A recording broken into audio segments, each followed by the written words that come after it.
Le centre Alzheimer d'Arzano a ouvert ses portes en octobre 2014. Il comporte 30 lits d'hébergement, dont 2 lits d'hébergement temporaire.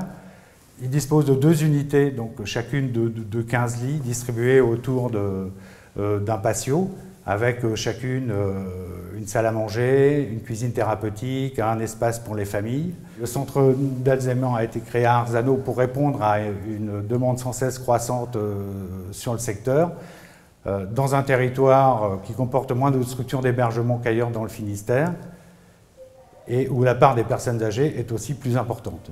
L'équipe est composée de 27 personnes, avec notamment un médecin, une psychologue, une ergothérapeute, des assistants de soins en gérontologie. Pourquoi un effectif si nombreux?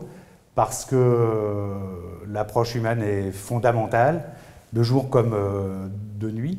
Le personnel est formé et surtout le personnel est volontaire aussi pour venir travailler. Ça a été un vrai choix du personnel de venir ici. Donc avant d'entrer dans la structure, toutes les personnes qui travaillent ici ont bénéficié d'une formation. Donc les aides-soignants ont fait une formation d'assistants de soins en gérontologie et on a recruté également par le biais de Pôle emploi des personnes qui ont fait une formation d'auxiliaire de gérontologie au CLPS de Quimper.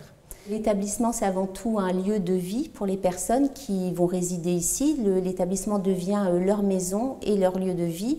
On fait des activités spécifiques et on a aussi des activités qui sont basées sur les gestes de la vie quotidienne.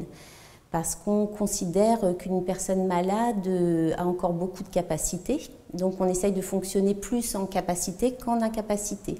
Donc ça veut dire que le matin, on est un lieu de vie, on va déjà essayer de rythmer la journée sur les activités que pouvait faire la personne à la maison. Donc le matin, c'est le petit déjeuner qui est pris en salle à manger. Donc les personnes peuvent venir se servir, elles peuvent rentrer dans la cuisine, elles peuvent se servir ou être aidées selon les capacités qu'il leur reste. On va parler aussi de la vie quotidienne, de ce qu'on va faire de l'après-midi, du programme.